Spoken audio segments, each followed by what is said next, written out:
Sleep is foundational to our health, longevity, and overall wellness. Welcome, everyone, to this special event on how to get more restful sleep with Transcendental Meditation. Today, we're going to discover how Transcendental Meditation can help create the ideal conditions for deeper, more restful sleep. And I'm sure we all know that sometimes the pace of modern life barely gives us time to stop and rest, and it can be challenging to get a good night's sleep on a regular basis. So today I'm looking forward to an inspiring conversation with Dr. Guy-Paul Gagne on the transformative effects of TM on our sleep and overall health.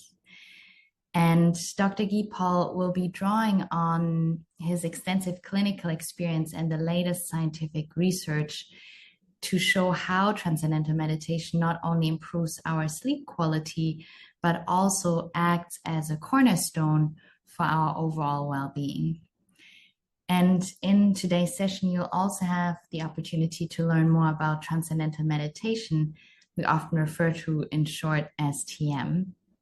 And TM is an effortless, evidence-based meditation practice that is taught one-on-one by a certified TM teacher. And at the heart of the TM practice is the powerful experience of transcending or going beyond. And that's really a journey beyond the active mind to more subtle depths of our awareness. And for this inward experience of transcending and what leads to it are very many life-enhancing benefits, including the benefits of better and deeper sleep. And so today, at the end of today's talk, you'll have the opportunity to learn more about how you can start your TM journey by attending a complimentary preparatory session with a certified teacher. So we'll share more about that later. Now, to start, Dr. Guy-Paul Gagne will explore some of the latest science that sets TM apart as a meditation technique in terms of our sleep quality.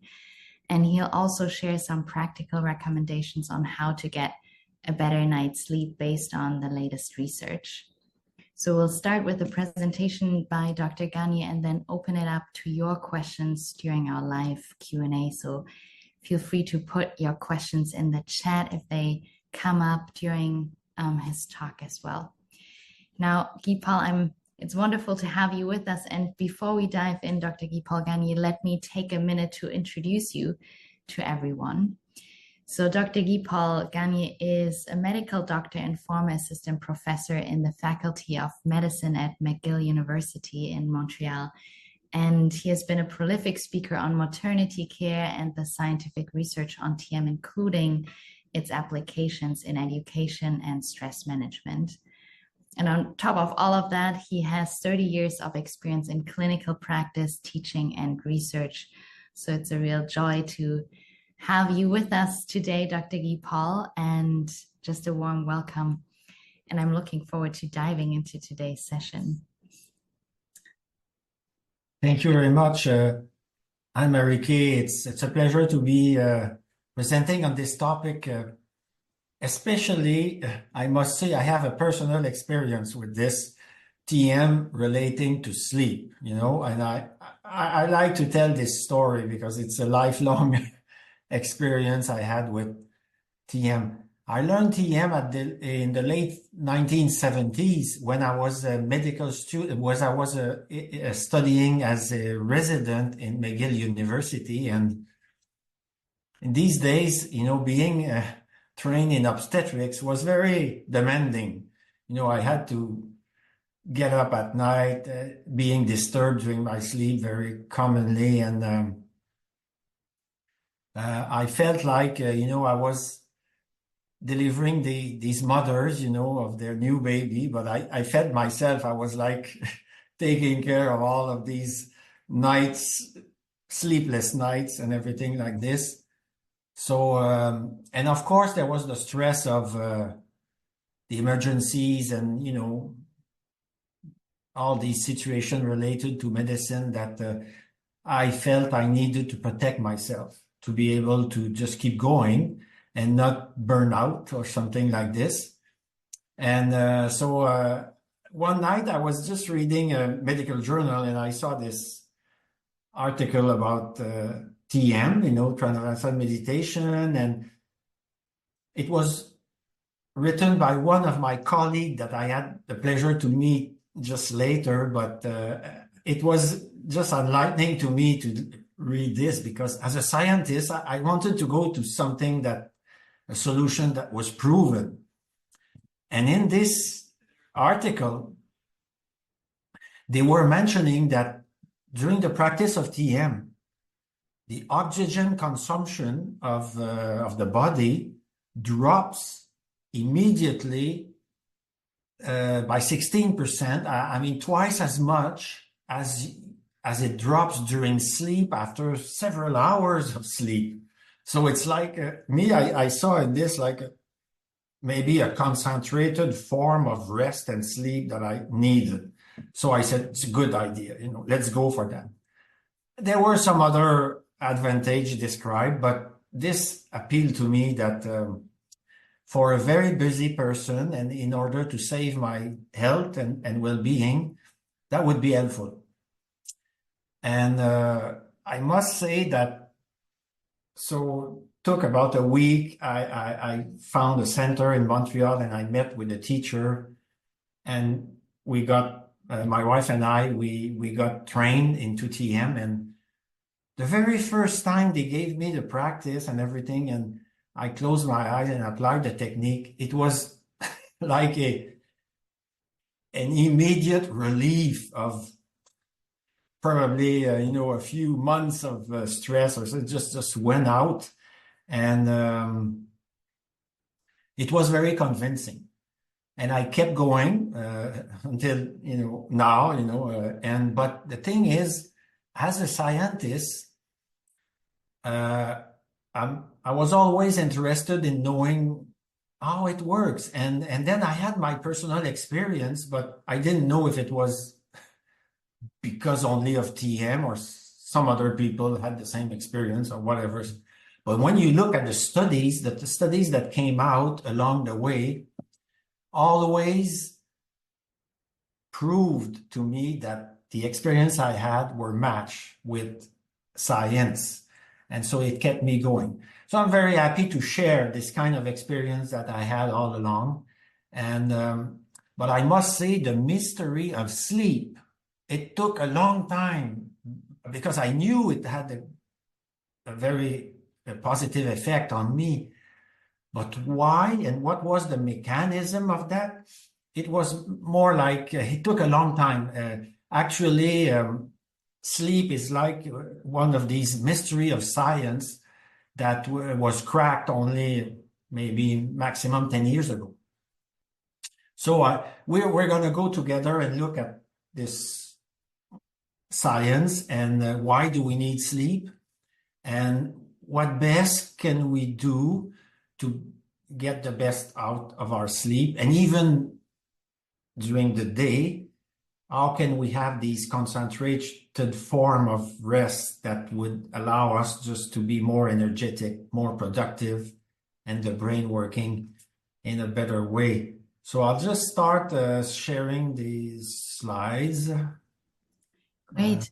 And maybe as you pull those up, Dr. Guy Paul, Yeah.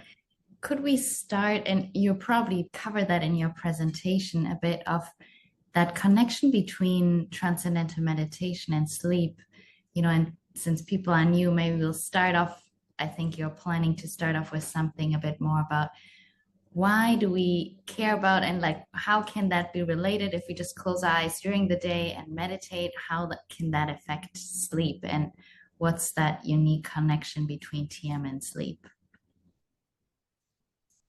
Yes, exactly. That's what we're going to do. I'm just trying to, get to here. Let's go. No, I'll just do this once again. Sorry, I'm getting there. Yes, good. Okay, the role of TM in improving sleep. Well, the first thing I just gave you a hint of the mystery of everything. There is the mystery of why we need to sleep and what is the mechanism of all this and how TM can actually make a big difference was cracked only about 10 years ago. That's a story was published in 2013. And the first phrase of the researchers when he wrote the introduction, he says, despite decades of effort, one of the greatest mystery of biology is why sleep is restorative and conversely, why lack of sleep impair brain function. This study was the first one really cracking the thing so that we understand now what is going on during sleep and why it is so vital and all of this. But that study was done on mice. So people say, well, it's very good on mice, but what is it in human? So it took another about 6-7 years before they did it on human. And anyway, so we're going to go through this. So before we crack the mystery of how sleep work and why it's so useful, we have to speak a little bit about TM because it's a different, you see, one of the things I learned when I started myself TM in the late 70s, that was the only technique available. So I had no choice or no need to make a choice between different techniques. But so now it's more like there are so many different possibilities that it's only recently, actually, not so long ago in 2010, that the scientists, because of all these possibilities, they got an agreement, a classification, a scientific classification of the type of meditation. So meditation's techniques can be divided in 3 types. The first type on top is focused attention. This is more like a concentration technique. TM is not that. It's when you do a focus attention technique, it's like the Zen meditation, most commonly is cited as being focused attention. It has its own value because it learns how to concentrate and keep your mind on one thing and not being disturbed by some other things. But anyway, it has its own good, but it's a lot of work and it keeps the mind in action, in activity. Actually, it's a bit strenuous also. It keeps it very well into activity, concentration, basically. The second type is open monitoring, is only dispassionate observation. You are still doing a task. You still have a task to do. You have to watch the thoughts. They come and go. And there is a technique, it's more like we could summarize it into contemplation. It's like you're just watching and not judging what is happening. And you have some information, some direction to take, if you see this or that. But anyway, basically you have a sort of a task. The third one is TM is in the third category. It's automatic transcending. It's totally effortless. There is no task. You're not in the cognitive. There is no control of the cognitive. You leave it to nature, the way it's taught. Nature takes its own course and brings you back down. It's inner cognition. Cognition goes down, and actually. One way of illustrating this, the best way is that the TM teacher, they always use this analogy because it's easier to understand. It's like the thinking process, the cognition thinking process. It's like a lake or an ocean. And on the surface, there is always wave. You cannot stop the waves, the waves are always there. It's the thinking. Even if you try, you're never going to be able to stop this. It's always on superficially, the thinking process is always active. But if you go down into the bottom of the ocean, it's very silent. There's no wave. Even if there is a storm on the surface, it's very calm at the bottom. So TM, the other technique, usually a concentration technique is you take one idea or one feeling or one image and you just concentrate on it. So it's like taking a wave and watching it constantly going, or you don't let it go anywhere too much. You just keep your attention on it.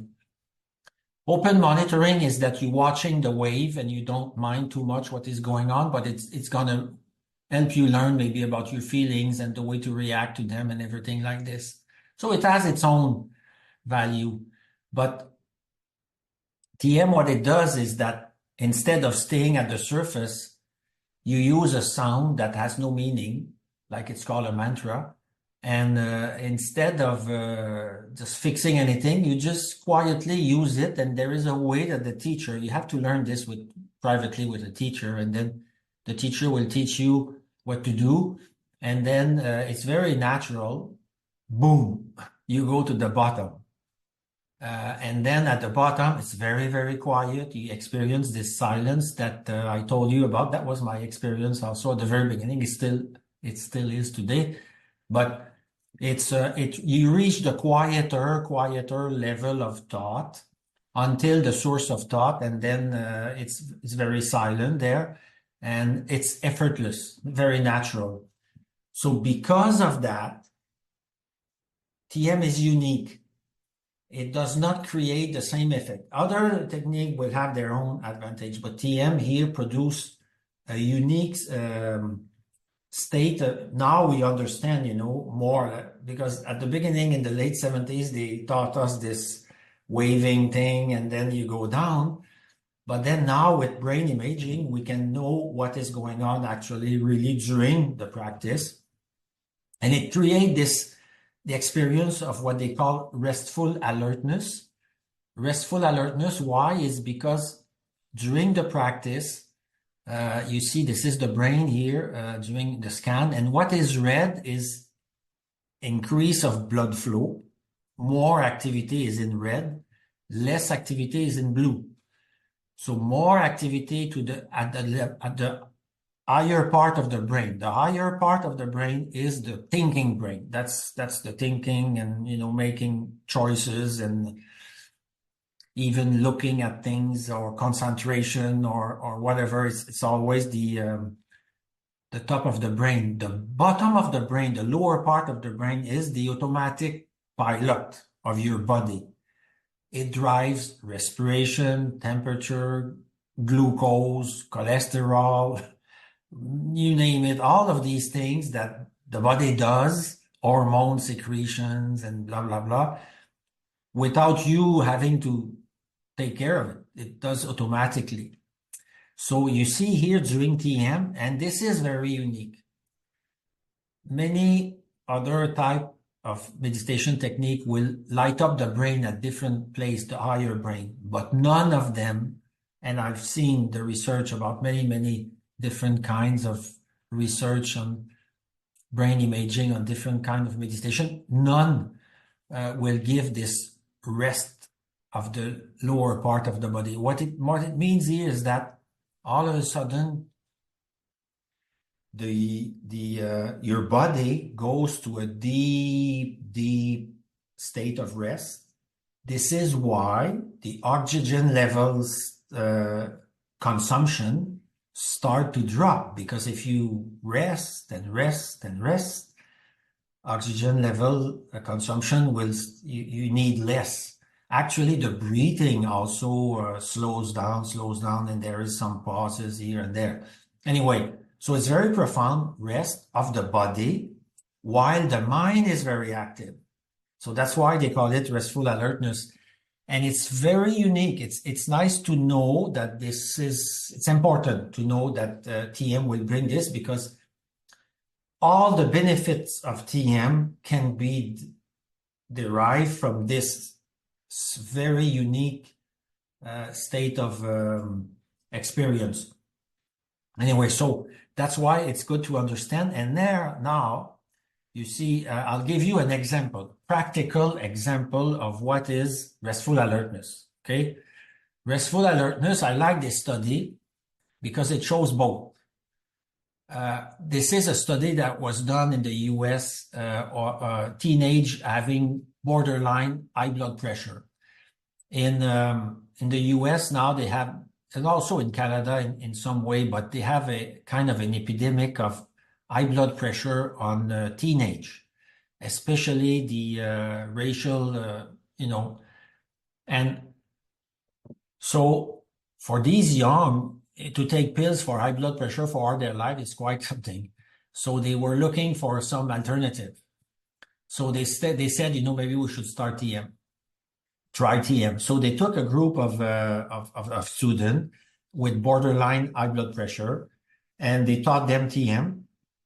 And sure enough, because of the restful, the body has this very deep rest during the practice, blood pressure went down.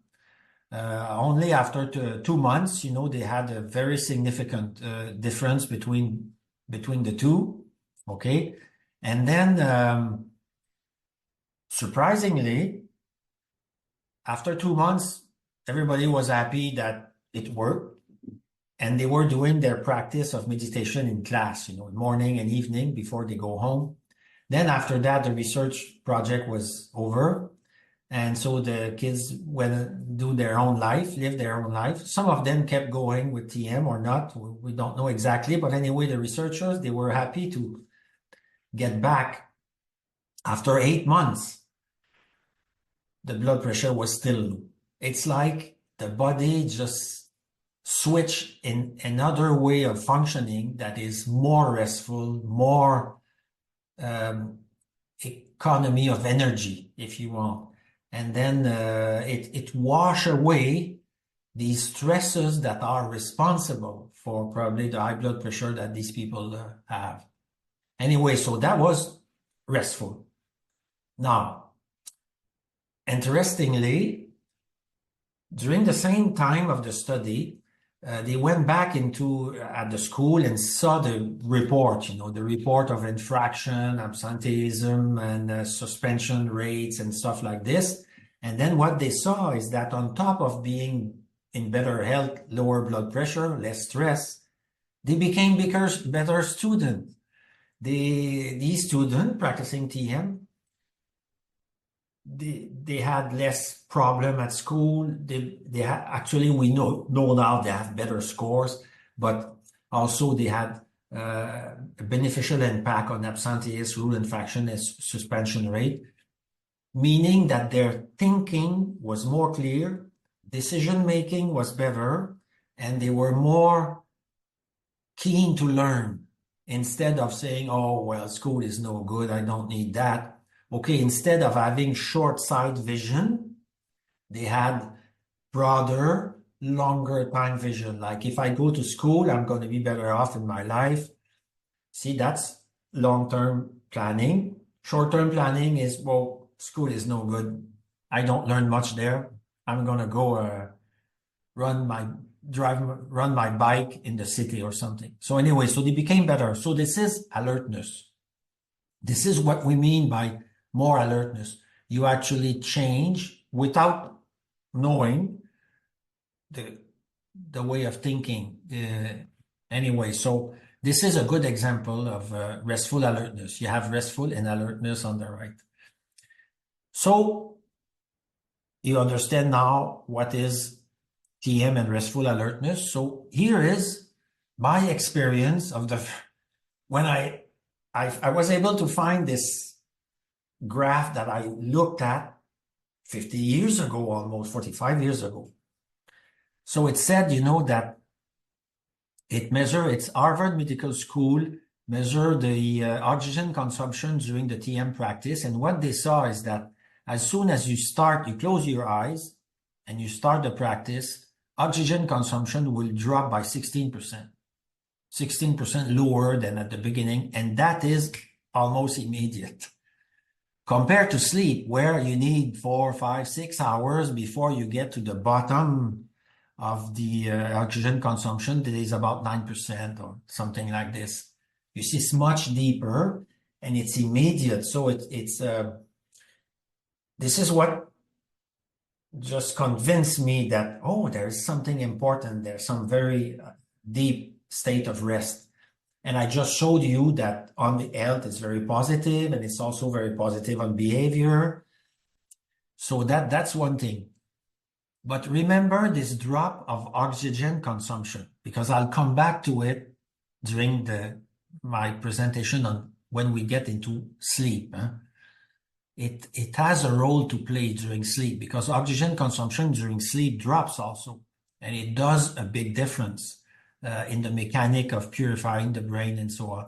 So anyway, remember this. We'll get back to it. Just keep going with TM, and the effect of stress is very bad on health. You saw it on these teenage, but the brain has the capacity to brain plasticity makes the brain able to change according to experience. But when the experiences are bad, like stress, repeated stress and stress and stress for different reasons, too much work, too much pressure at home, or even school or whatever. Now we know that actually I could show you these studies, but 65 to 70% of people are over the accumulated stress just because of normal modern life, I would say. But when exposed to stress, the brain will favor survival. We say survival because then the thinking become narrow and short-sighted, and then there can be anger, there can be anxiety, different reaction will happen. It's like the fight or flight reaction. Okay, so that's accumulated stress will just keep putting the brain into more and more survival mode at the cost of development, because of course when you're in survival you don't think future, you cannot plan, you don't make proper decision, you can make mistake more, and then even relationship get disturbed anyway. So the accumulation of stress and this is cumulative, the accumulation of stress in the physiology is called, it produces the allostatic load. It's like piling up stress, and then health issue will start to come, but sometimes it takes 5, 10, 15 years, 20 years, then some health issue. If you're lucky, 20 years. Very often, it's more rapidly, you can have insomnia and problem concentration and so on and so forth.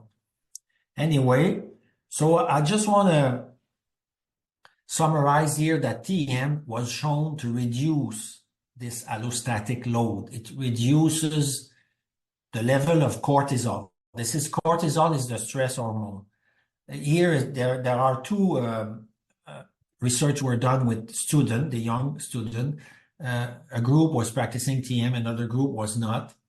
And then what they found is when they compare both groups is that the TM practitioners, they had a lower level of cortisol during the day. Baseline was lower compared to the not practicing, they had a higher level of cortisol. But then when they had a way of stressing these students in the lab, like some kind of artificially induced pain or stress or something like this anyway. So details are not so important, but when they were tested as under stress, the TM student could rise their cortisol level higher than the other group because they had some reserve. They were not topped out already. Okay, so from a higher baseline and lower response, that's the not meditating. The meditating student, they had a lower baseline and they were able to answer more quickly, face the stress in a more effective way.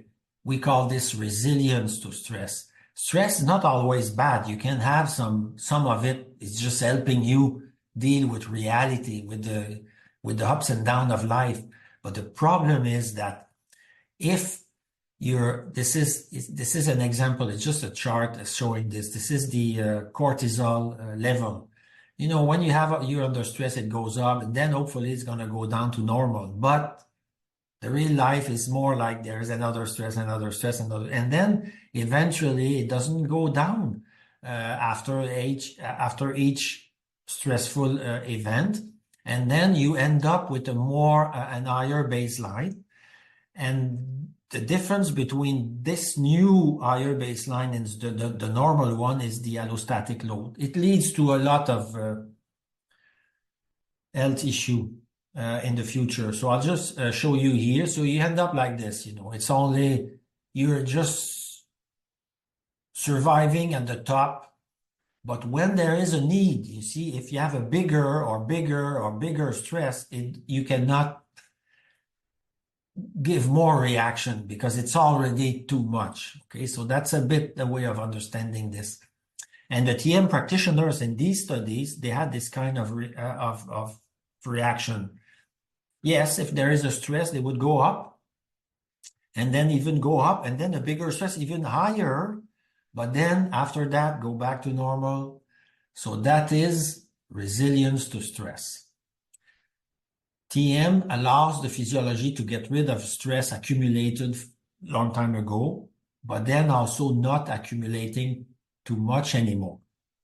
So that's my experience also in practice. So you understand this. I made this summary to you because cortisol becomes very important in understanding sleep. Okay? So that's why I needed to do this introduction so that everybody understands. Now let's go into sleep. I told you, why do we need to sleep? Actually, it was an obvious reason is yes, we need to sleep because animal species, it's all need to sleep. We spend 1/3 of our life with our eyes closed, and sometimes you wonder, is it worth? Maybe I should do something else. But you see, human, we spend 1/3 of our life. Cats sleep 2/3 of their life, and apparently bats, they sleep 23 hours out of 24, something like this. And it's very different, you know, from different species. But if you deprive any animal, including a human, of sleep, it will eventually die. But let's not go there. But anyway, so that was tested and everything. So that was a great mystery, the why, what's the mechanic of it. So you might say, well, I recharge my energy and replete my energy, I need to rest and blah, blah, blah. But scientists, they're not happy with that explanation. They want to know what's the mechanism of it. And if we understand properly the mechanism, then we can understand how to fix it and how to do the best to get so this is the reason, the rationale of it. So still, in order for you to understand what sleep is, we have to introduce a little bit the brain waves. I'm sorry, I don't want to make it too complicated, but the brain, it's an electric, it works in electric waves, you know, as so electricity. The neurons, they connect themselves, they transmit the information through little electric signals. Electric signals, they have different wavelength. It means what is a wavelength? It's the number of peaks that you have in 1 second. If you have 50 peaks, like this, peaks, 50 you're in gamma wavelength. Then beta wavelengths is like 25, let's say maximum 25, maximum 50. Here, maximum 12, you're in alpha. And then theta is less. And then delta wave, this is the sleep one. It's very slow. You have 1 to 4 during 1 second. Okay. So to make a long story short, it's interesting you understand this. You see here the alpha wave is the middle of the graph. Okay, it's 8 to 12, and this is reflection. This is self-reflection. Alpha is considered the basic activity of consciousness. If you don't have alpha wave, you're not really conscious. You'll be sleeping or anyway, so that's basic consciousness. Cognitive process, if your consciousness starts to look outside, you go into beta and gamma. Gamma is concentrating, like the concentrated form of meditation, they light up the gamma concentration, okay? Anyway, so you look outside, you get into more faster and faster wave. If you close your eyes and you look inside, but you don't know how to practice TM, let's say that's what you do every night when you go to bed. You close your eyes. What happened is that you have a short period of alpha, but then you're going to go into theta and then delta sleep. Okay? So you have outer cognition and inner cognition. Inner cognition usually takes you to sleep. But I have a news for you. That's very amazing. But when you do TM, you stay in alpha and you don't go to sleep. It's different from sleep. It's not. This is why the scientists conclude that TM will produce the fourth state of consciousness, because here you have three states of consciousness. You have waking. Waking is here. You have sleeping. And then dream is kind of here, and theta is the dream or something like this. But it shows the three states of consciousness. But there is a fourth one that we know now only from TM practice that allow you to stay awake without sleeping and in full rest. You saw the rest, oxygen level comes down and everything I told you. So it's an important thing to understand what alpha frequency means. It's reflective. It's like when you think about yourself inward. Okay. So then sleep. That's why I told you about the waves, because the waves, they are here. There are 4 stages of sleep. Some people will say 5 stages, but actually it's because the third stage sometimes is divided in 2, but make it simple. There are 4 stages of sleep.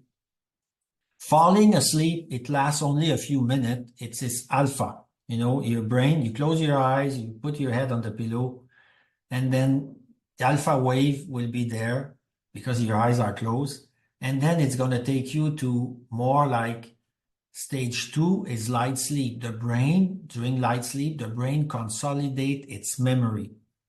Then you're asleep already. It's only a few minutes in alpha. Then you're asleep. And it's like theta alpha. That's the light sleep.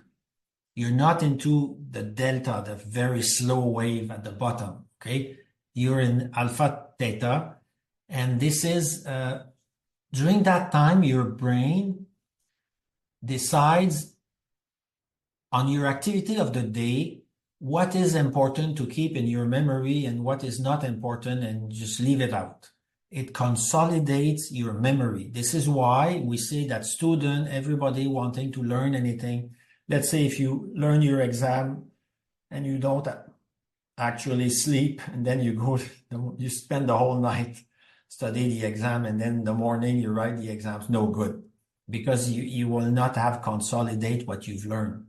Okay, sleep is very important for consolidating the experience, the learning, and everything. But that will last about 25 minutes. Then stage 3 is slow wave sleep. This is the delta wave, the very slow one, 1 to 4 in a second. The deepest restorative sleep is there. The brain cleans itself up. Okay, and we will go a bit more in depth with this here. I'll explain to you. This is the stage of sleep where it's most difficult to awake somebody. You really deep sleep, okay? Deep sleep. Difficult to wake. At the end, if we have time, I'll give you an example of that. There's a nice example of that, but I think I'm taking too long now. Okay. When you're out of this deep sleep, you go into the REM stage, rapid eye movement stage. The reason why they're calling N1, N2, and 2 is non-REM. Non-REM 1, non-REM 2, non-REM 3. And then REM is rapid eye movement, is the dreaming stage. The limbs and the body is usually paralyzed because otherwise you would act out your dreams. And it's sometimes it does happen, some people speak or move, but it's quite rare. Most of the people kind of paralyzed, but then you could have a tiger running after you, but you won't move. Only the eyes are not paralyzed. So that's why they move, rapid eye movement. And it lasts 15 minutes, but these cycles, they repeat four to six times during a night. And then in the morning, this 15 can become 30 or 35 minutes. So we dream more longer period just before we wake up. Okay, and then we're in beta gamma. We go back into action. This is now during the sleep, the brain is going like if you were awake, but you're paralyzed. So it does not show, but actually brain is very active during this REM stage. Okay, so why do we need to sleep? In a short phrase, during the waking state, during the day, we collect neurotoxins in the brain. The brain uses all these hormones and neurotransmitter like the neurons. They connect themselves, they communicate themselves with electric signals, but not completely because they don't touch each other. In the between two nerve cells, it's only a protein that will take the message from one side and transfer it to they are neurotransmitter. These neurotransmitter, with constant use, they break down and they produce what they call the sleep dirt. And we make 7 grams of sleep dirt a day. So that's very new that we know this. It's about a teaspoon. And the sleep dirt contain metabolites that are inert, neurotoxin, and also amyloid, which is associated with Alzheimer's disease. The lack of sleep, because during sleep we get rid of our neurotoxins, the lack of sleep might be one of the reasons. Probably not the only reason, but today's human, we lack sleep a lot. People neglect their sleep, and it could be one of the explanations why we have this epidemic of Alzheimer, because during the sleep, the body gets rid of its neurotoxin. And here's the way it works, and that's why I brought you here. This is the first crack of the mystery of sleep, okay? It was done on mice. It's a very nice article that was written, and what they found is that during the deep sleep, only the deep sleep with the slow wave sleep, the third stage of sleep, during the third stage of sleep, the oxygen level in the brain is very low, and because of this low oxygen level, apparently the surrounding cells, surrounding the neurons, they contract from this lack or decrease of oxygen concentration. They contract. That draws into the brain the fluid, like the cerebrospinal fluid. There is always fluid, around the brain. But during the deep sleep, fluid gets attracted around the neurons and actually wash this. You see, during the slow wave sleep, the capacity, it's like opening the faucet, opening the tap. Then the water starts to run into the brain. And then what will stop this washing off is cortisol or noradrenaline. These are the two stress hormones. Cortisol and noradrenaline, when they start to go up, it shuts off the tap, not completely off. You still wash a little bit during the day, but during the night, it's 60% more of washing. Okay? So cortisol plays a role. If you run a high cortisol all the time, probably the capacity to wash is decreased. That is why you have to take care of cortisol, because if it stays high, it will prevent this oxygen consumption to drop because you're under cortisol. So you're spending oxygen, you're not decreasing, okay? And that's going to create eventually the problem. So anyway, so that was on mice. So people said, oh yeah, that's great. You know, we understand now that this is the brain is washing itself, but still it was mice. So it took to 2019, 2021 before they showed the same thing on human. The poor little mice, you know, they had to plant some stuff, you know, in their brains. You couldn't do that with humans. So they had to do it with brain imaging. Now it's very sophisticated, and look what they saw. When the slow wave start to grow up during the brain, then there is what they call the bowl. Bowl is oxygen level. The oxygen level starts to drop. Slow wave. Then there is a lag, you know, in between. You see 0 time here, and then the oxygen level drops. And then when the oxygen level is at this bottom, it starts, the cerebrospinal fluid comes in, and it is exactly the description of the brain is taking a shower or a bath at the same time.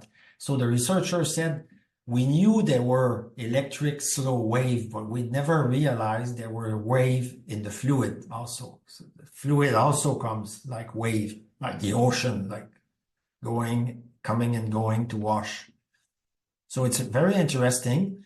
And actually, during sleep, the brain takes a bath. Remember, what will stop the bath is the cortisol. Usually it will, or noradrenaline, cortisol, they work together, and it will eventually raise the oxygen consumption again. And then during the day, there will be still some fluid going on, but not the big wash, you know, that's not the big wave, you know, it's only small little ripples. Okay. So this is why sleep is vital to well-being, you understand. If you do not get sufficient sleep, 7-8 hours, the sleep dirt will build up, leading to problems of emotional regulation, memory, decision-making, because we saw the memory is stabilized during sleep. 2/3 of adults do not get sufficient sleep, and that's probably the minimum. So most people are not able to use their full mental capacity, and we see more and more anxiety and depression and burnout and things like this. So that's how all sleep. Now you understand sleep, how much it's important. So what does meditation, what does it have to do with sleep?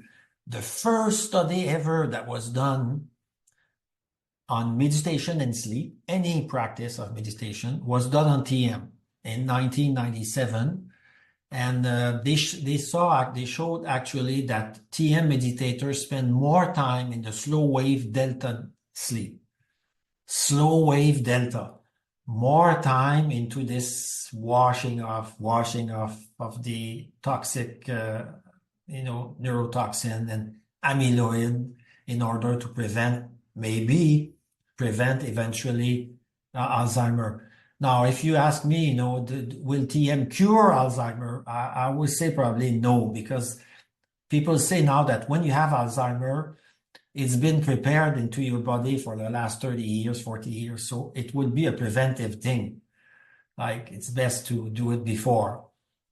But it's not bad to do it during, but I mean, then you're not looking for a cure, more like for a relief. But we need some long-term studies, but it's a good example of a technique that could eventually help preventing this kind of neurodegenerative disease. And the rapid eye movement, also sleep, was also found to be enhanced, okay? And there was a distinct pattern that this is now. Since 1997, many other studies were done on sleep and meditation, all sorts of other meditations during sleep and the effect of sleep. And I'll tell you, all meditation at large, they have a positive effect on sleep, better sleep, more rest and everything. But TM has many extras that they don't have. One of them is the theta alpha activity that persists during sleep. You see, that's the middle of, okay, I'll show you. You will understand more in the next slide. TM produce what we call brain integration. Okay, I told you when you close your eyes, normal people close their eyes, they have this alpha activity here at the back of the brain because the eyes, the sight is at the back of the brain. So we close your eyes, the eyes, they don't see anything. So they kind of go rest. It's restful, that's the alpha. If you stay like this on a pillow, you will fall asleep. But the rest of your brain, you see, it's not in alpha. It's active, thinking and blah, blah, blah. During the practice of TM, the whole brain become alpha. So that's very unique. And then what happened is that now it's a bit of a shortcut I take is that this kind of pattern, the restful pattern of TM, restful but alert. You see, it's still alert, but it's not looking anywhere. It's not doing anything. It's inside cognition. It's inner cognition. Okay, this tends to transfer into activity. Usually, studies have shown that the more you do it, and it doesn't take long. Very early, there's more alpha activity, more alpha activity, more alpha activity during outside of meditation, meaning that the rest stays in your brain. This is what I showed you with the teenagers. The teenagers, they became, after 8 months of practicing or not TM, they still had their blood pressure low because they kept having these restful wave of their brain. But then it transfer into sleep, also not only in activity but also into sleep, and that is shown here. This very little activity here on top of the big waves, it's an alpha, and it's unique. Nobody has described this in any other situation. But the good news about this in this study is that they had two groups, three groups actually. One group was no TM. Second group was 1 year of TM, about a year, 15 months, something like that. So second group, 1 year of TM. Third group, 17 years of TM on average. So this is the group. They had this very clear maintenance of alpha activity during the sleep, and they were conscious of it. They knew, it's a different kind of sleep where the brain still is fixing itself. Even it's an extra layer of fixing the brain during sleep instead of just washing the neurotoxins. It keeps itself awake enough that memory can be even fixed and more and all of this. It's like the superposition of the second stage and the third stage kind of together.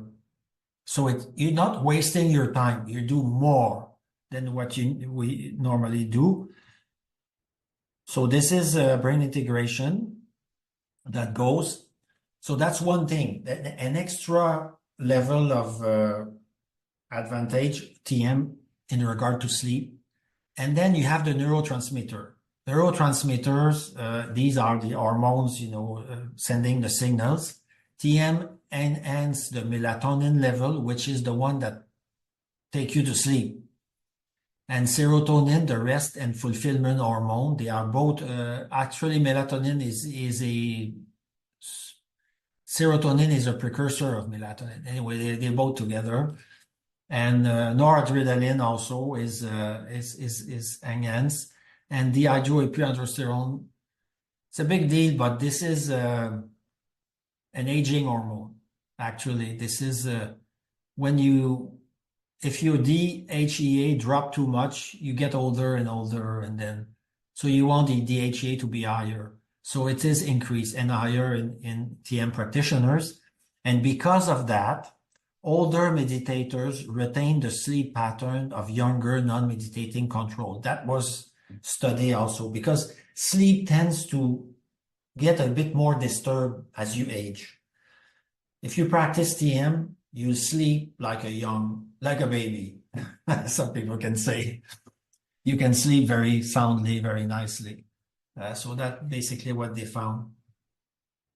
But so that's a bit of an extra, but I must say that DHEA and melatonin, it was shown to be improved with other meditation. Other meditation, they have a positive effect also, but here you have this retaining of sleep pattern of younger, that is an extra. And then the most impressive extra is this one. TM reduced the cortisol waking response, CAR. That was done also on student. TM practice, after 4 weeks of practice. You see, cortisol, if you're under chronic stress, you have a higher cortisol all the time. But even a normal person will always have a higher cortisol, a waking cortisol. It's a bit higher. And then it drops a little bit during the day. And people don't quite understand why this cortisol is higher on waking. Some people argue that it's to prepare you for a dynamic day. It's a good possibilities, but TM practitioners, they have a lower cortisol on waking. So I remind you that the higher cortisol on waking is because you have closed the faucet, the valve. And if you have a cortisol that is lower, maybe the washing, the waving will continue a little bit more during the day so that you can clean up the whole thing. And also, if we say that higher cortisol prepare you for a more dynamic day, it's not true for this student. You know, these students, they were found to have less sleepiness during the day, more attention, more capacity to listen to the teacher without falling asleep. So apparently, it is better because it keeps washing. So that's unique to TM. I've been looking at this, and so you understand now what I just said. I think I don't have to show you again the cortisol between sleeping and wake. It should not be too high because then you wake up with the closed valve. The tap is just closed. Okay, so chronic stress and anxiety will disturb sleep and it creates insomnia. So now we will lastly discuss about insomnia and how can we get the best of our night's sleep apart from TM. Stress and anxiety is the #1 enemy of sleep. This is the most common cause. Actually, I want you to understand something. Insomnia is not a disease. It's a symptom of something else happening. So if your sleep is disturbed, you have to look at what is going on because sleep is a natural thing. It's not a disease in itself. There is a cause behind it. So usually stress and anxiety is the most common. Burnout and depression comes from stress and anxiety. It's also very common. But there are other causes like pain, if you have some pain or sleep apnea, the people, they snores and they stop breathing and everything. So these are more complicated things. We won't deal with that. But it could be, that there's other like drugs, digestive problem. You eat too much and you have these problem with the stomach. Anyway, but usually 9 and 10 is more like in stress and anxiety that the problem is. So let's go with this because it's going to be easier.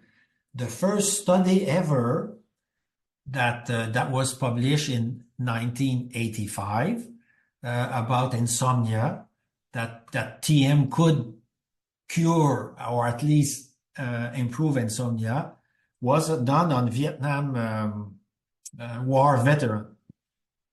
And you see, anxiety drop, depression drop. It's only after 3 months of TM. It's very rapid, very quick. 3 months of TM, anxiety and depression went down. So insomnia went down also.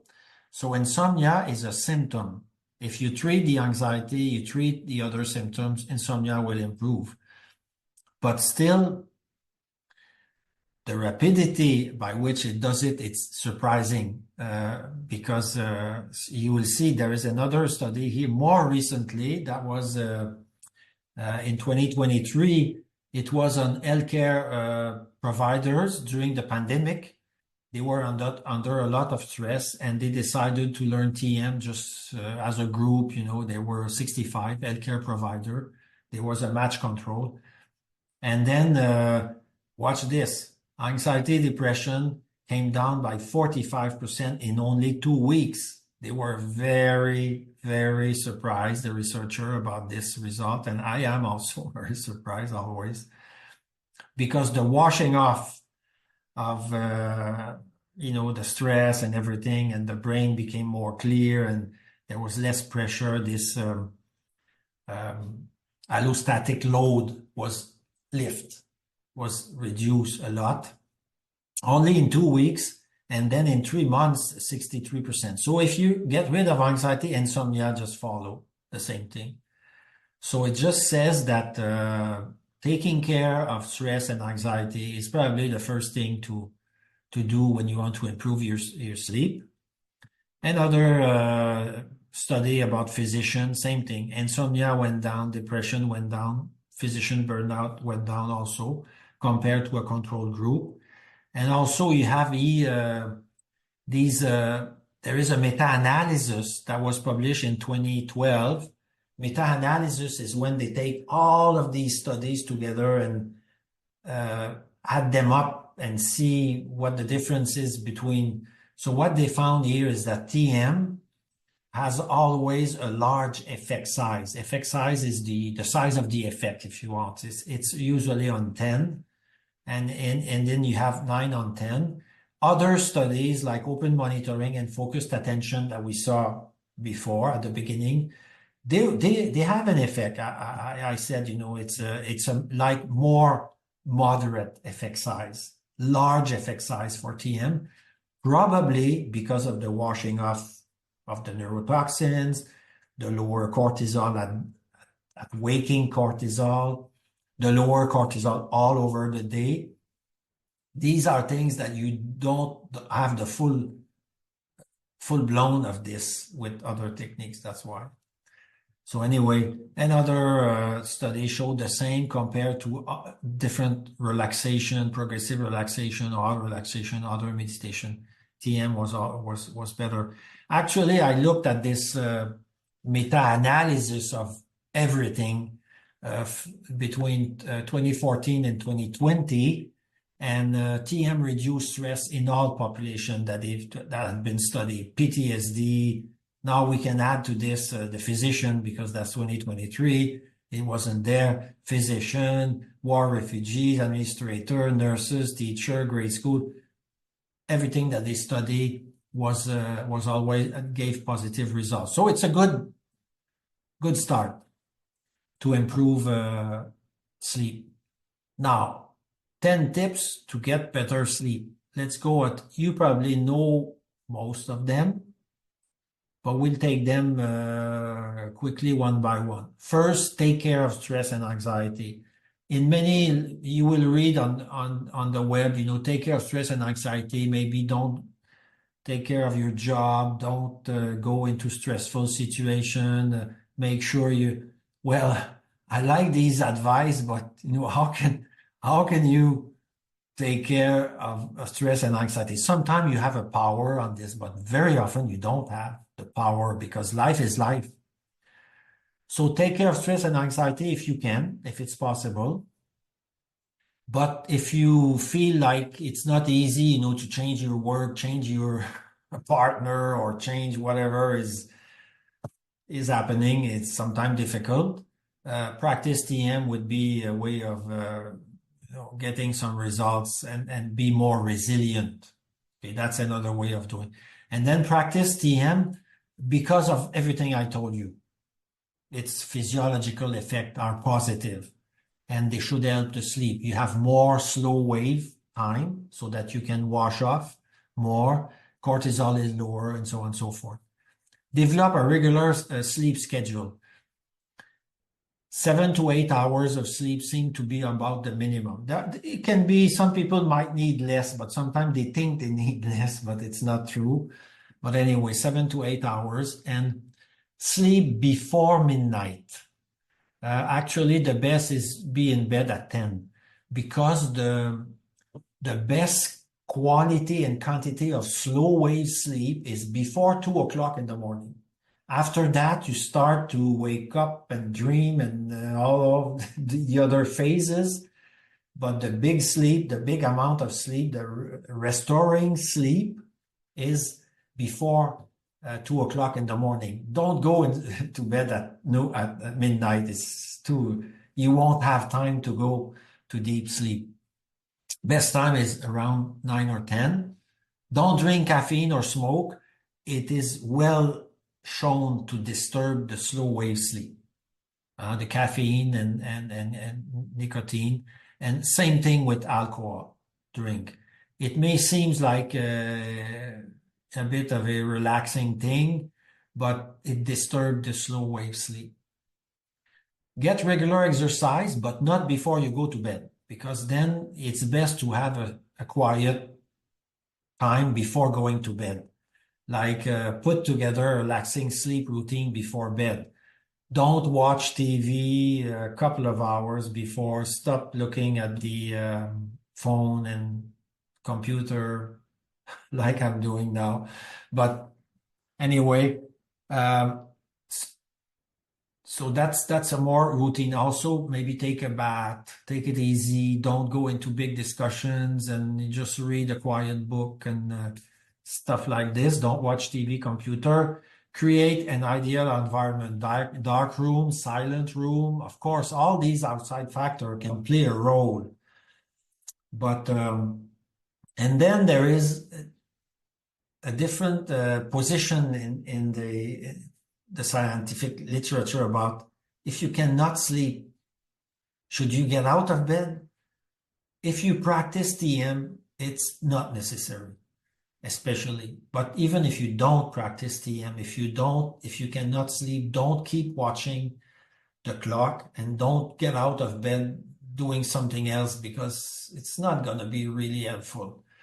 They recommend, usually many experts recommend to cover the clock because it became a vicious circle. I'm not sleeping, and then you watch the time, and then you become more anxious, and you won't sleep. So it's probably to leave it, take it as it comes and stay in bed as much as you can, unless you're extremely restless. Then I would badly recommend TM. But that's it. Okay, I'm done. Now we can have a question if we have time. Yes, we have some time, I think. Thank you very much for listening, and then I'll stop the good.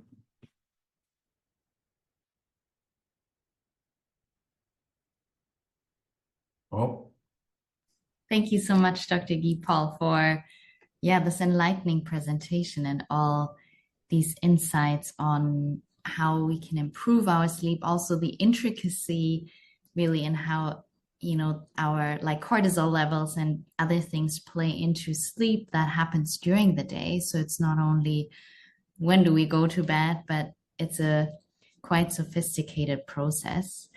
And we had already two questions come in that we can start off with. Ursula is actually asking, and this is actually, before we actually dive into the question, just noting, because some people had a question, how long the session is, we'll open it up now to your questions. So if you have questions, feel free to put them in the Q&A and we'll be happy to answer them. You can even come on mute if you raise your hand or say you want to ask a question yourself. And just for those who are already interested, if you feel inspired and you would like to learn more about transcendental meditation or start the journey, there are a few next steps. So the first one is to attend a complimentary preparatory session with a certified TM teacher in your area or online.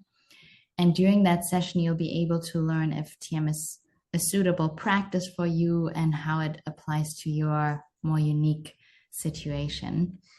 And during the session, the TM teacher will actually explore some of the benefits that you can expect from TM and unpack a little bit more some of those common misconceptions about meditation and really lay a foundation for your personal transcendental meditation instruction and the TM course itself. So even if you feel you already have a quite good grasp, it prepares you for the learning process as well. And as part of the preparatory session, you'll also have a chance to talk privately and meet privately with the teacher to discuss more your personal considerations for learning TM. And for those who are interested, you can actually, I'll just put it in the chat, you can find out more and register for a preparatory session at a center near you.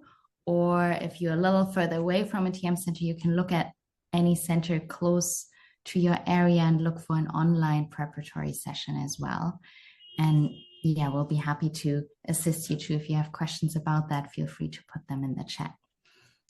So having said that, let's just dive into some of the questions that have been coming in. So someone, and Ursula is actually asking, I'm new to TM for the past 5 months and my sleep has improved, and once I fall asleep, I rarely wake up during the night.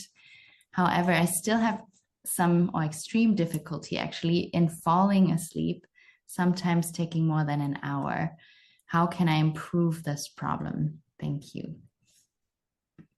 If you already practice TM, I think you must have a close look at your routine and what you eat in the evening and things like this. And this is then something that you have to find out, because one thing I forgot to mention in the 10 tips is don't have a too heavy dinner. It's sometimes digestion prevents us to go, or no exercise, no computer, all of these things that we said. And if despite you look at your routine and you find that it's okay, I would recommend not to worry about this. Because if you don't wake up after that during the night, you go through these deep, slow wave and then you purify yourself. And I think it's going to take a bit more time to get you into quickly asleep or something. But make sure there's no disturbing thing around you, even digestion or routine you do. And then be patient. When you fix everything and it's still there, just take it as it comes. Maybe sometime the TM teacher could give you some advice about what to do about this also. There is some, if you speak with your TM teacher, maybe he's going to give you some little possibility. Maybe when do you practice your TM during the evening? Is it at what time it is? Make sure that the ducks are all in a row, and then don't worry. It's fine. I think you're doing good. Congratulations for learning TM. Great. Yeah. And it's a really great point, Ursula. It's wonderful. Once you've learned TM, really checking in with your TM teacher. And I know there's some of you in the audience who've learned already TM. So it's really great to get a little follow-up for some of the details, also when to best practice TM. One of our attendees actually is asking, what is the best time to practice TM and how long before going to bed should we practice? And as a TM teacher, I can already And so it's generally good to do your TM sometime in the morning before breakfast and sometime in the evening before dinner.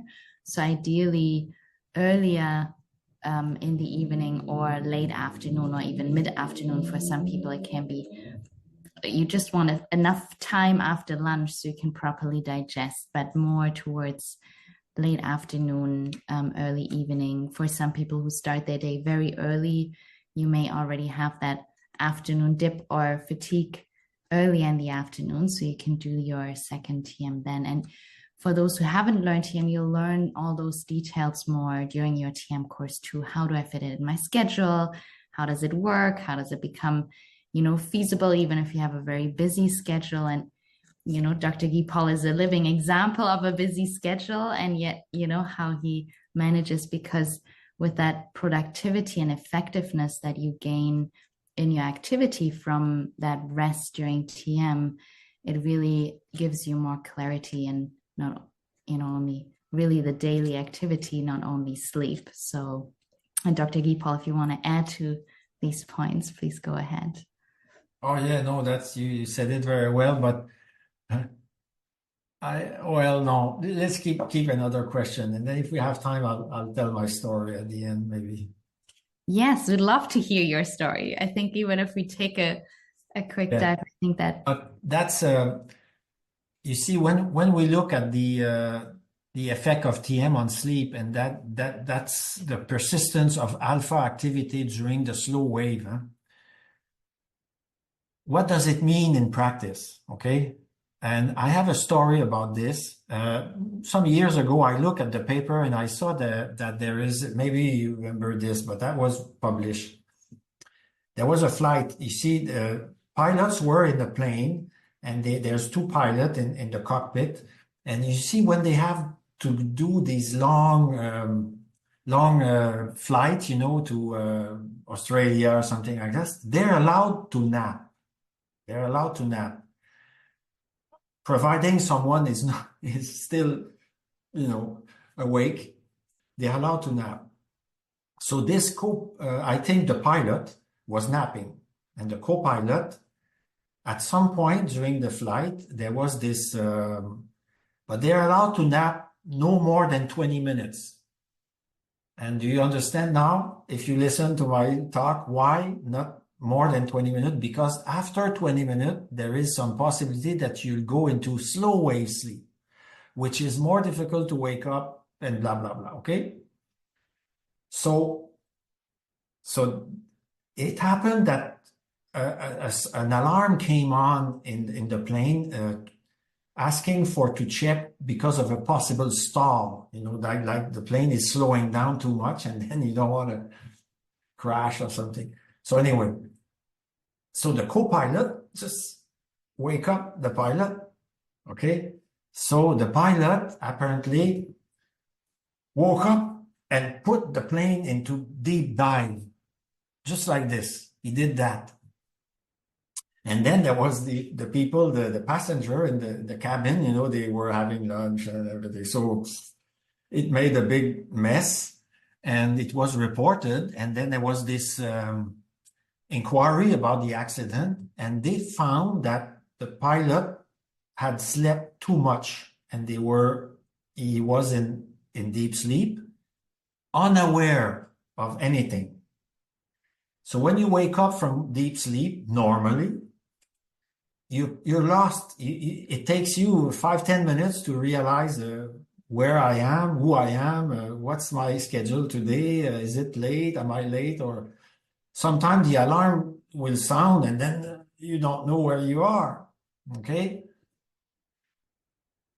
But you see, what they found with TM is that this persistence of alpha wave, if this pilot had practiced TM, it never would have happened. He would have been clear enough, even from deep sleep, to make the proper decision instead of panicking or something like this. So, and it's because, maybe I forgot to mention, but in this study they had an arm of the study of TM and sleep.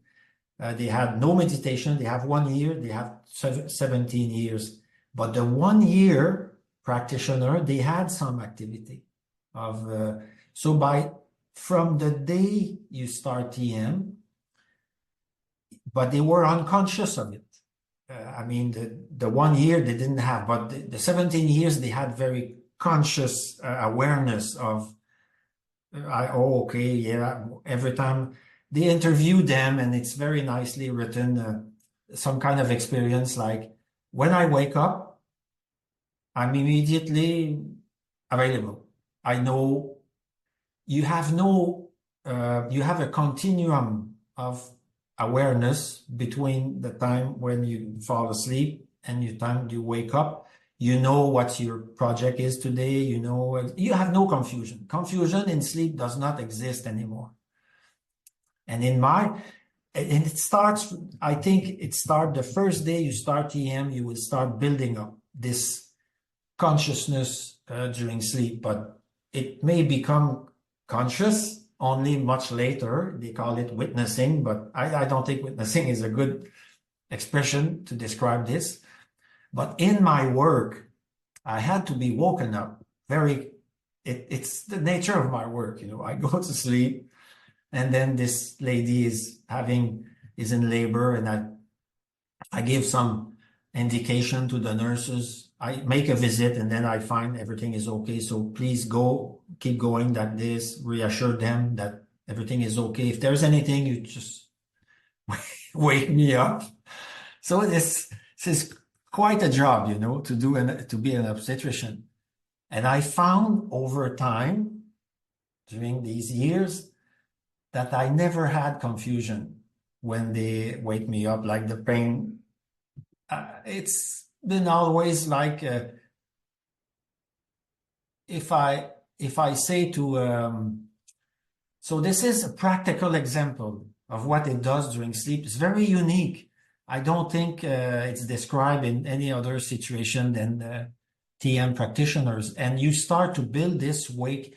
You won't be conscious of it at the beginning, but if somebody wake you up during this, I don't recommend that you try this.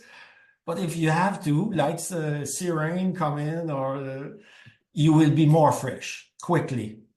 And this is because I had this conscious experience because I could compare myself with my colleagues, with other people.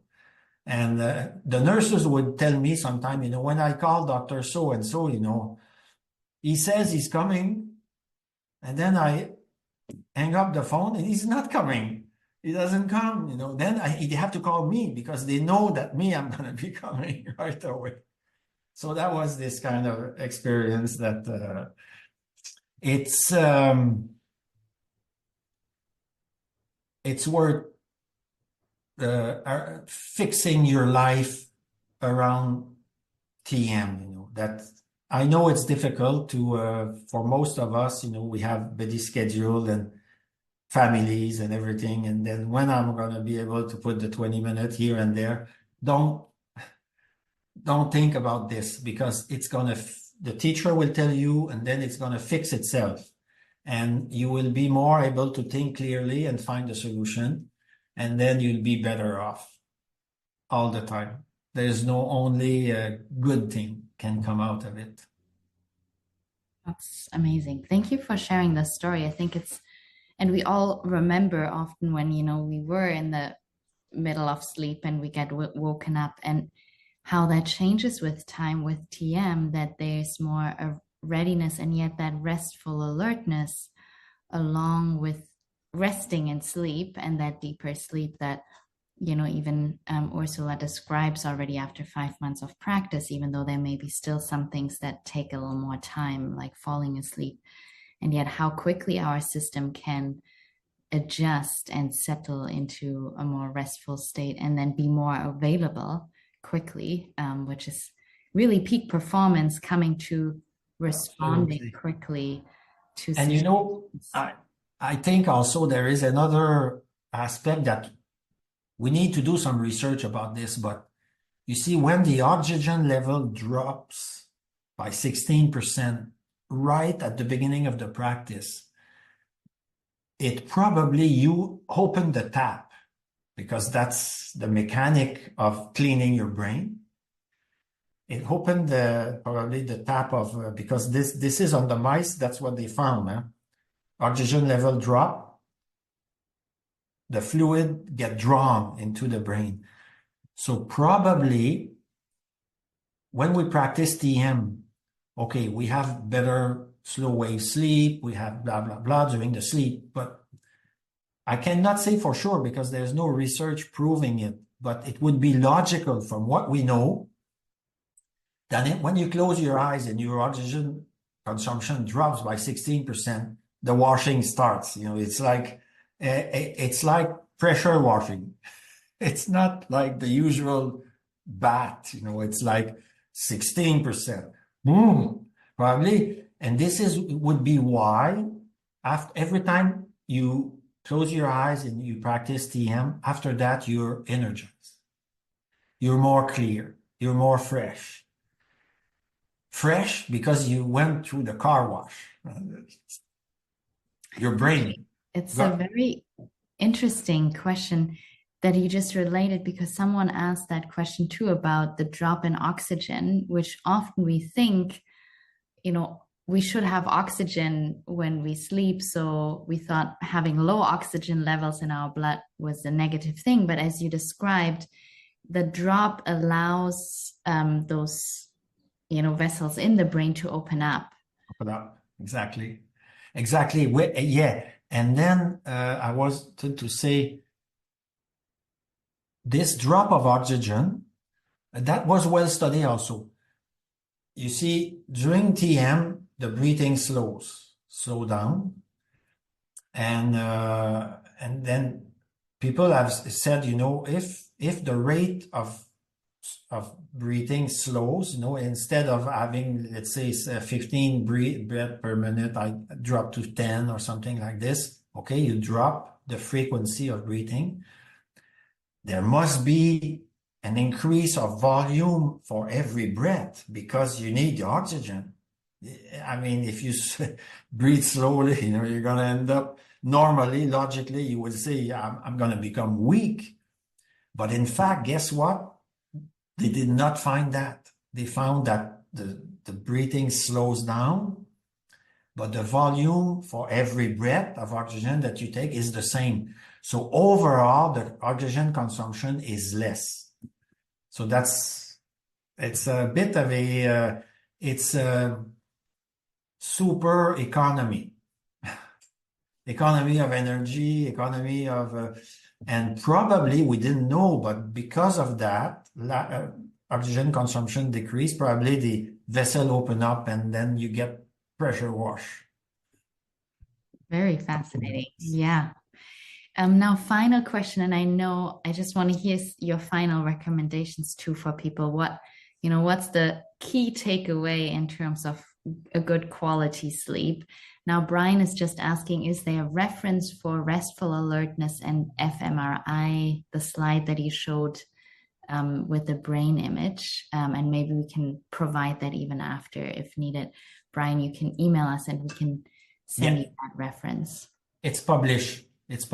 Yeah, I'll find it. Maybe it should be on the slide also, huh? But I forgot. I think I put it there. But several people did. Huh?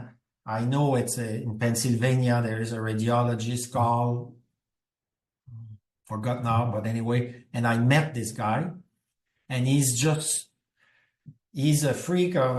It's a radiologist, so he's checking the brain of everyone, for all sorts of reasons. He has checked nuns and priests and all sorts of meditation. And he's very well into the studying of spirituality with the brain.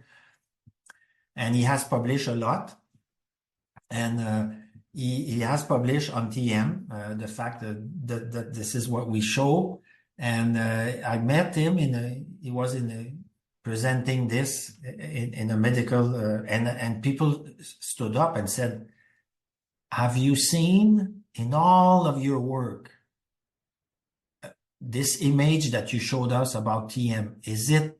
Have you seen it in other technique, like any other? He said, never. No, this is unique. So the person said, then it's great. But he said, I cannot say it's great. Because me, I just make the image. You decide what to do with it, but it's unique. I know it's only that, but what does it mean? Okay. The image, what does it mean? You have to put it in practice. That's why just looking at this restful alertness image is nice, but this is why I give the example of the student, the teenage, because actually it makes a difference.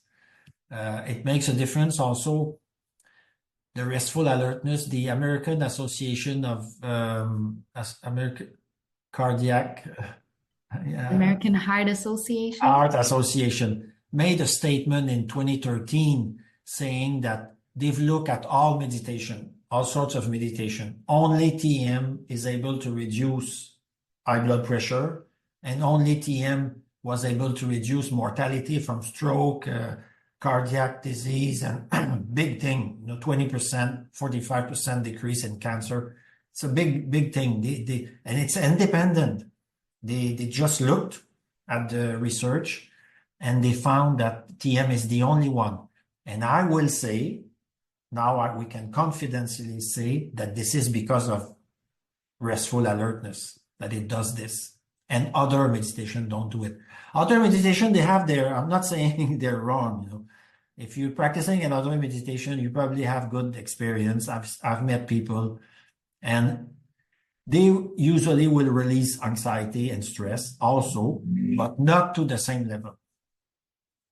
Yeah, it's My fascinating. opinion from research. I have nothing to sell, I'm not having any advantage in saying this. It's only my scientific interest. Yeah, it's beautiful. From coming from my scientific background too, it's fascinating to see what now we can measure, and yet that experience, also the simplicity of the TM practices, personally knowing the ease of practicing it is a great benefit too, that it comes easily and naturally. And maybe ending on these high notes, the last question is, someone is asking if someone has pain and that prevents them from sleeping, like a chronic pain condition, can TM help relief from pain or reduce that, and then lead to better sleep if we have problems like that? I confidently, scientifically will say yes, it can help, because TM was shown to reduce the affective aspect of pain. See, pain has two components, and we use it also for birthing. So I know a lot about pain and TM. Pain has two components. One is the objective component, is where the pain is from, and it's undeniable. Sometimes some people will have a problem with such and such area of their body is producing pain, because it can be arthritis or any other thing. Anyway, there is the objective, and there is the affective, which is more subjective, is how do I react to the pain? Okay, how do I react to the pain? And actually, they made a study like this. They took a group of people they submit them to pain in a lab. They dip your hand into icy water. So that's, if you try this, it's not going to take long. It's very painful. So anyway, they did this pain exercise with people not practicing TM and with people practicing TM. Okay. Then they did brain imaging at the same time. And what they found is that the people practicing TM, see, when you have this, dip your hand with icy water, the brain goes into some kind of a panic, that's, whoa, it's very painful. And then you have all these part of your brain telling you to get away from there, or something like put you into fight or flight. The people practicing TM had 50% less reaction to the same pain. And then check this one, because it's very interesting. They were asking these people on the scale of 10, what is the intensity of pain they were feeling? Both had the same intensity they felt. let's say 9 and 10 or something like this, both the same. But this group, TM group, had 50% less panic in the brain. So the subjective aspect of pain is what we could call roughly suffering. You can have a 9 in pain and suffer. You can have a pain 3 in 10 and suffer a lot. And you can have a 9 in 10 and suffer less. This is what it means. We see this in childbirth. It's very common. We know that the affective aspect is more important than the pain itself. So we know that TM has an effect on the affective aspect. So it could be that I would recommend to try to find a solution to this pain in any way you can. Like there could be some medical consultation or something like this. But then TM would certainly add to it. At worst case scenario, you cannot get rid of the pain. You'll probably sleep better anyway because of this affective aspect. Yeah. You'll be able to just go with it, sometime. But I'm sure you can find even better solution. But TM should be added. Right. Yeah, TM enhancing our sleep quality and overall life quality too. So thank you so much, Dr. Paul, for this very insightful and very rich talk on sleeping better and improving our sleep quality. And I hope everyone who has been joining us has been enjoying and learning something new on the practical side too. And yeah, if you are interested in learning TM, we really highly recommend and invite you to join a complimentary preparatory session and meet a teacher just to get you more insight into the learning process and how it may be suitable to you. And yeah, we look forward to seeing you hopefully for another session. And Dr. Paul, thank you so much for being with us and sharing your insights and all your personal research and interest into TM as well and sleep. And maybe you have some final remarks before we close. No, that was a pleasure, presenting you this research. And I would say don't wait, don't. It's difficult to know what you're missing until you start, unless you start TM. When you start TM, you'll see that it's a great experience and it's only become a good thing. It's such a small, simple technique. It's always unbelievable. The benefit you can derive from it, you can gain from it because it's so simple. So it does not need any effort, actually. It's like doing nothing and just waiting for the process to take place. And it's the rest of your life will be more effortless also. Because it's an effortless technique, you learn how to be more effortless in your life in general. So life become easier, lighter, more fun, and more success. So good luck. Make the good decision. Beautiful. Thank you so much, Dr. Paul Gagne. And thank you everyone for joining. We look forward to connecting again soon and have a wonderful, restful evening. All right. Bye for now.